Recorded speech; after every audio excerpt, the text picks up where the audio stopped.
श्री शिवाय नमस्तुभ्यम। हर हर महादेव। दोस्तों, इस वीडियो में हम आपको एकादशी व्रत के नियम व एकादशी के 2 उपाय बताएंगे। एक उपाय मैं बताती हूँ। एकादशी के दिन शाम के समय अगर आपके चेहरे पर दाग धब्बे हैं तो यह उपाय आपको करना है।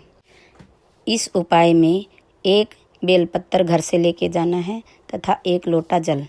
बेलपत्र की बीच वाली पत्ती पर लाल चंदन लगाना है तथा बाकी 2 पत्तियों पर पीला चंदन लगाना है। ये चंदन लगाकर बेलपत्र को अशोक सुंदरी पर समर्पित कर देना है तथा जो जल लेके गए हैं उसको शिवलिंग पर समर्पित करना है तथा जल समर्पित करते समय त्रिपुरा सुंदरी माता का नाम लेना है तथा फिर थोड़ा सा चढ़ा हुआ जल एक कलश में लेकर घर पर ले आइए। शाम के समय सोते समय उस जल की 3-4 दिन तक हर रोज़ चेहरे पर मालिश करनी है। आपका चेहरा साफ व सुंदर हो जाएगा। आगे एक उपाय व नियम गुरुजी के मुख से सुनिए। गंगा के जल में एकादशी के दिन 7 बेलपत्री डालकर जो नंदीश्वर भगवान अर्थात जो शंकर जी के शिवलिंग के सामने नंदी होता है, उस नंदी के चरण पर गंगा का जल चढ़ाकर बेलपत्री शिव पर समर्पित कर देता है, उसके घर में रुपया रुकना चालू हो जाता है। फिर वो गलत जगह पर नहीं जाता, गलत स्थान पर वो धन जाएगा ही नहीं। एकादशी व्रत का सबसे पहला नियम है कि आप जिस दिन व्रत करो उसके 1 दिन पहले भक्ति का संचार इस हृदय में कर लो। भक्ति का संचार इस हृदय में कर लीजिए। जिस दिन आप व्रत करो, जैसे एकादशी का व्रत कर रहे हो तो दशमी के दिन शाम का समय जब आवे, रात्रि जब होने लगे, शाम का समय आवे और रात्रि का आप जब भोजन ग्रहण करो तो उस भोजन में कोई ऐसा पदार्थ ग्रहण मत करिए जिस पदार्थ के कारण आपकी एकादशी बिगड़ जाए।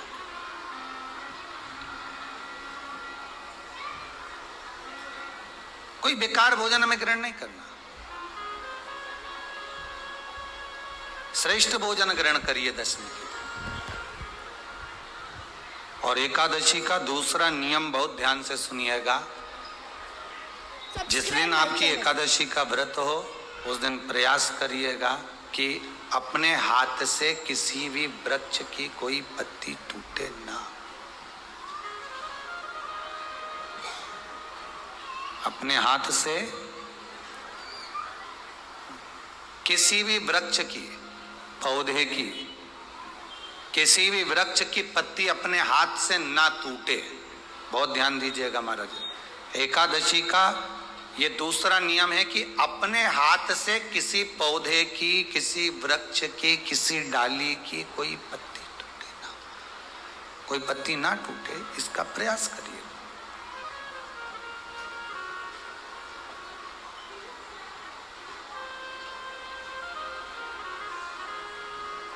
कितना सुंदर व्याख्यान कहा है, कितना सुंदर वर्णन है महाराज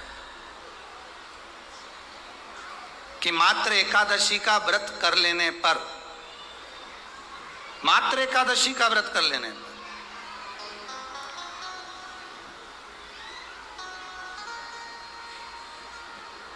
जो पूर्व में किया गया हमारा पाप कर्म है, हमने किसी जीव की हत्या करी है, हमने किसी को कष्ट प्रदान करा है, हमने किसी को अपशब्द कहा है, हमने किसी को ताने दिए, हमने किसी को आड़ा टेढ़ा कहा है, हमने किसी को गालियां दे दी है, मात्र एकादशी का व्रत ही कर लेने पर ये सारे जो दोष हैं वो समाप्त हो जाते हैं।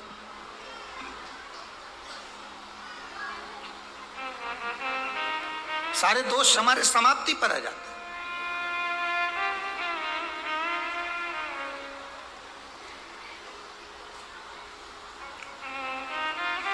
अब एक विचार करिएगा, थोड़ा सा अपने मन में, अपने चित्त में, अपनी वृत्ति में एक बात उतारिएगा एक अपने मन में एक बात को उतार कर रखिएगा कि आप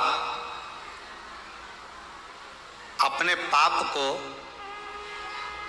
पाप कर्म को जिस दिन क्षीण करने वाले हो, समाप्त करने वाले हो, अपने पाप को आप जिस दिन समाप्ति पर लेकर जा रहे हो, तो उसके एक दिन पहले आपको प्रसन्नता होना चाहिए कि नहीं होना चाहिए कि कल मेरा पाप कटने वाला है, कल मेरा पाप समाप्त होने वाला है।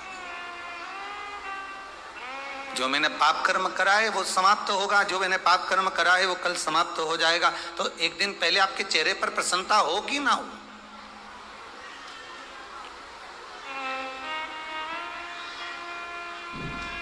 और चेहरे पर वो प्रसन्नता आपके आना चाहिए कि कल मेरा एकादशी का व्रत है, आज दशमी है, कल एकादशी का व्रत है, तो कल मेरी जब एकादशी का व्रत रहेगा तो मेरा ना जाने कितना कितना पाप, कितना असत्य, कितना झूठ, कितना प्रपंच वो समाप्त हो जाएगा। इसमें मुझे प्रसन्नता हो, इसमें मुझे आनंदता हो।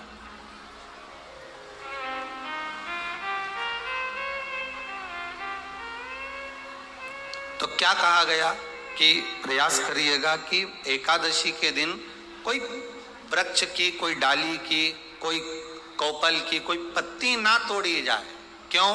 तो कहा अगर उस पत्ती को हम तोड़ देते हैं, वृक्ष की पत्ती को या क्यारे में लगी हुई कोई डाली की पत्ती को हम तोड़ देते हैं, तो एकादशी का पुण्य फल प्राप्त नहीं होता, एकादशी का कोई फल हमारे खाते में नहीं जाता, पुण्य फल प्राप्त। अब फिर भले तुम चाहे तुमने मोरदन खाया हो, चाहे तुमने फिर चिप्स खाई हो, चाहे तुमने फिर व्रत का कितना ही सामान खा गए हो और तुमने सोचा कि आज मेरी एकादशी है, तो फिर उसका कोई फल प्राप्त नहीं है, उसका कोई सुख प्राप्त नहीं है आपको, फिर उसका कोई आनंद प्राप्त नहीं है आपको, फिर उसमें कोई आनंद की अनुभूति आपको नहीं मिल रही।